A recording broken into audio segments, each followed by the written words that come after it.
run it optimum. I got the drum, I got the drop on them. I got the lock, stock, and barrel on top of them. I got the chopper for the block, they knocking on. For action, chin. Look at the crowd, the way they packed in tin. Lone wolf, here to how, with a packed in din. Easy back in, shooting off at the mouth like I did that din din. You looking around like what is happening? Why are you so loud? Because I'm Latin din. Made your favorite rapper a slapping din. Haven't sounded like Charlie Chaplin din.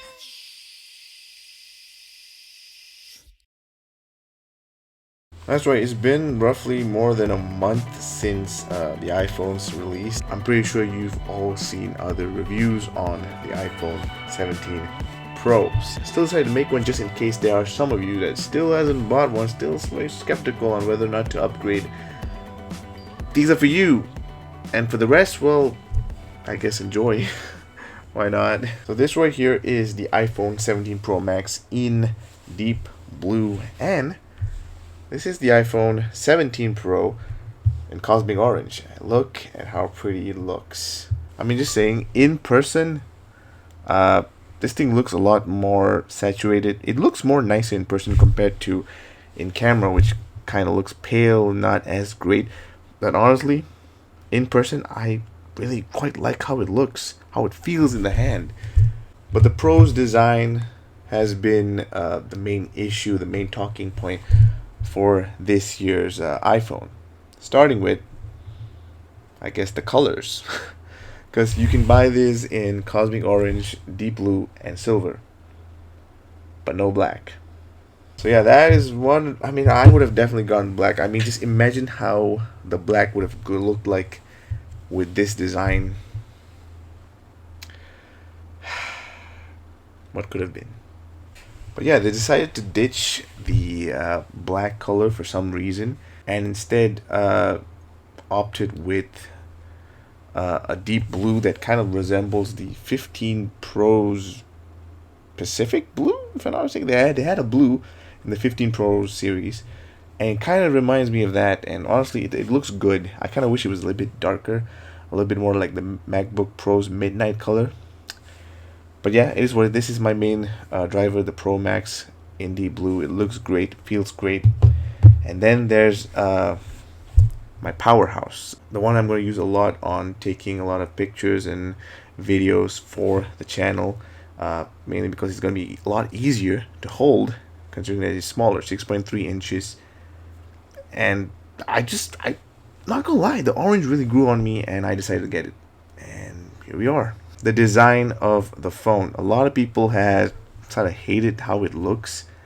Honestly, I like it. I like the camera plateau. I like the dual tone look. I kind of wish this was a little bit less paler, because even in person, I mean, it looks good in person, in my opinion. It looks different when the light hits it, a bit different, you know, as you can kind of see here as I move it. But overall, I think it's cool. Plus, you really notice it when you're using it up front, as you can see on the edges. Which comes to my next point, the new redesigned engineering of the phone. Because previously, in previous iPhones, it used to be a slab of glass and then outer edge and then the back glass. Now it's just the front glass and the whole aluminum unibody, which is pretty sick. And then the glass inserted right over here just for wireless charging. And honestly, I quite like it. Yes, kind of bummed out about the fact that they went from titanium to aluminium, and there's a little bit of problem with the aluminium considering that it dings up pretty easy. Mine hasn't yet, thankfully, so far that I'm noticing. Mine is still fine because I slapped a case on it. So yeah, if you want to get a case, channel sponsor Banks. Link in the description below. Put on Not Vader 15 at the checkout at Banks, and you can get yourselves 15% discount for a nice case. But anyway, another design change is, well, the camera plateau, which is a new thing for the iPhone. I was going to say, I know the Poco phone and all the other Android phones have done it first. Pixel has the visor. But one cool thing about this particular plateau is it's not just design. There's a function to this. Earlier iPhones, previous iPhones, you usually get the motherboard over here and over here. taking up 3/4 of the phones, and then the last 1/4 will be the battery, or it's going to be like the whole motherboard over here with the battery on top. And it's not really that great based on thermals, and also the fact that your battery will be small due to the fact of fitting the entire motherboard in that particular arrangement. So the plateau design is mainly to keep more of the phone, the motherboard and the chip, right till the end over there. So the entire phone fits right there, and the rest of the phone, battery. Which comes to my next point: the batteries on the iPhone 17 Pros have improved significantly, especially for the eSIM version. If you use the SIM card version, which is global version, you're gonna get a slight improvement from previous generation. But you have the eSIM version, you're gonna get the best out of it, because where the slot initially had the SIM card tray, now it's filled by the battery, which gives you a lot. So throughout my usage, I've pretty much been able to use like an entire day. I start my day at 4:30 a.m. and by 9 p.m. I'm at 20%, which is pretty decent actually. It's just I kind of been getting those numbers as well with the iPhone 16 Pro Max. So there's that. So this is my usage, as you can see, 8 hours and 46 minutes of screen on time, which is actually pretty decent. In my 16 Pro Max, I usually get around 6 to 7. Sometimes it goes to 8 if I'm lucky, but significant improvement. So yeah, that's pretty sick. And also, thanks to the new design and vapor chamber, you're gonna get a proper heat distribution. So I've never experienced any overheating on this phone so far, which is pretty great. The worst overheating problem that I've had was from the 15 Pro Max. That thing just overheats for literally nothing. So there's that. They've made an improvement with the 16 Pro Max, and these guys, they're good. So yeah, the front of the screen has now also improved. The front of the screen and also the back has now ceramic shield too. If you've seen Jerry Rig Everything's videos, the glass is really strong. So I do recommend go checking it out. I don't want to spoil it for you, but they're really durable. The glass, not the aluminum. Fortunately, it's just the glass and not the aluminum unibody. He even tried snapping the phone in two, and he just couldn't. How does the phone perform? Well, thanks to the fact that this thing has the A19 Pro. It's very snappy, it's very fast, it works great, it performs superbly. And I mean, gaming on this phone, well, it's pretty good. I mean, it won't replace something like a Steam Deck, which is just superior, or a PC or your PlayStation, but still a good step in that direction. So yeah, now comes to my favorite part. The main reason why I got this is the cameras. How are they? They're really freaking good. Now I will be making a separate video just on the cameras and how they've been improved. Well, I'll just let you know that the main improvement being that all the cameras are now 48 megapixels. Have 48 megapixel sensor, so you're getting the best out of all the cameras. So that's just amazing. The ultra wide, the telephoto also has a better sensor, a bigger sensor. But the biggest change, in my opinion, the best change in the camera department is the front-facing camera. Because right now this thing is a 18 megapixel square sensor, which is I think this is the first ever phone to do this. Because now you don't need to put in landscape to take a much more wider field of view. All you gotta do is click this button, and voila! Thanks to the help of the center stage selfie camera that you got from the Max and even the iPad Pros that they've just released, you can do this. And this is just so sick. I mean, considering that you can use this as your vlog camera, I mean, the quality is just amazing. I mean, previous iPhones in low light settings will look super grainy, and this looks amazing. Plus the fact that it's portrait, my eyes are looking straight rather than looking sideways. Okay, you can't really see it. So yeah, that's pretty cool. And also, I'm pretty sure you know that the DJI Osmo Pocket 3, which is what I'm using right now, has been the vlog camera of the year. People have been using that as a vlog camera because it's so easy to shoot portrait and landscape.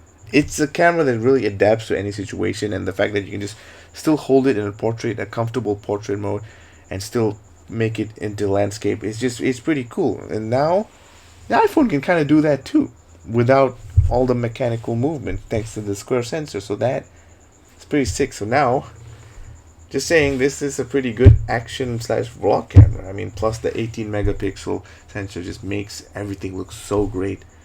And obviously the studio microphones helps it as well. So yeah, Apple, good one on you. I mean, it's just pretty freaking amazing. Just saying. In Malaysia, I think the prices have been sort of the same. They've not really increased it or decreased it.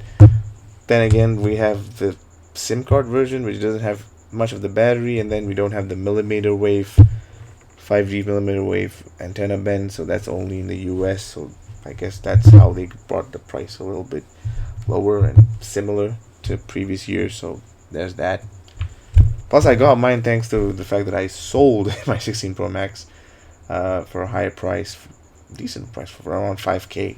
So I bought this for like around just a grand basically. So that's pretty cool. So yeah, that was the iPhone 17 Pro Max and the Pros. What do you think about it? Do you think Apple did a great job this year? Well, some people say no. I guess the main issue about this is the fact of the durability test, considering that it scratches so easily. That's the main issue that's going on right now. It's like you're paying so much for a phone, yet it dings up pretty easily. That's come on, Apple. So yeah. Otherwise, I think this is a pretty great phone. If you have a 14 and below, then I guess would be a worthwhile purchase. Anything above, I don't think you should get it unless you really like the color orange or deep blue, and you're into all those other pro features. My justification of getting this, my main reason why I want to get this is A, the battery, and B, the square sensor for the front facing camera. It just makes shooting so much more easier and more convenient. So that's the main reason why I had to make the change. Honestly, I guess if you want to make an upgrade, the base 17 is probably the best value for money. So if you really need to get a new iPhone and want to save some money, I suggest you get that instead. So yeah, thank you guys for watching. Do hit subscribe, it really helps me out. I'm trying to get to 1,000 subscribers. Still haven't gotten there yet. Hopefully soon. The sooner the better. And yeah, hopefully to see more videos, especially a camera quality test video that I'd be loving to make soon at some point. And yeah, there'll be more cases that I'll be reviewing for the 17. So stay tuned to that. Banks will be sending me some more case. Hey, if you bought yourselves the iPhone 17 Pros, guess what? They don't come with accessories. Guess who offers accessories? Charby. That's right. Charby offers you a lot of cool stuff. So this is the Charby Edge cable, USB Type-C, Type-C to Type-C braided cable that supports 100 watts of PD charging, which is pretty sick. Well, yeah, Apple does offer a cable, but they're not as... Oh, this is really good. Wow.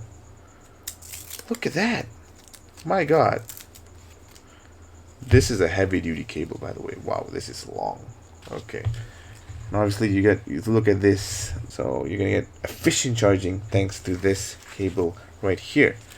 Another thing that they offer is the Coolio 10,000 milliamp hour 3-in-1 charging power bank.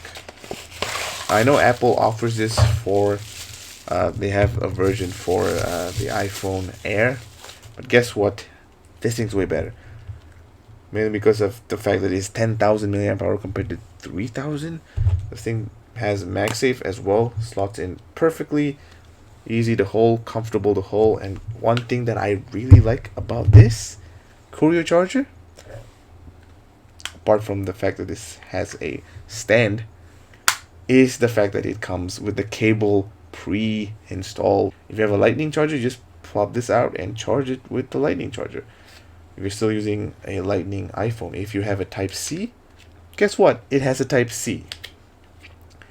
If you wanted to go wireless and just MagSafe, you can do that too. It's pretty sick, by the way. And obviously it has the charging port and the display of how many percent of batteries left on the bottom. Pretty cool. So yeah, get one of these. Link will be in the description below. Thank you, Charby Charge, for sponsoring this video in a way by sending me these two cool items. So yeah, power your iPhones with Charby Charge's power bank and also 100-watt PD charging cable, Type-C cable. So yeah, that'll be all for today. Thank you guys for watching, and I'll see you guys on the next video. Peace.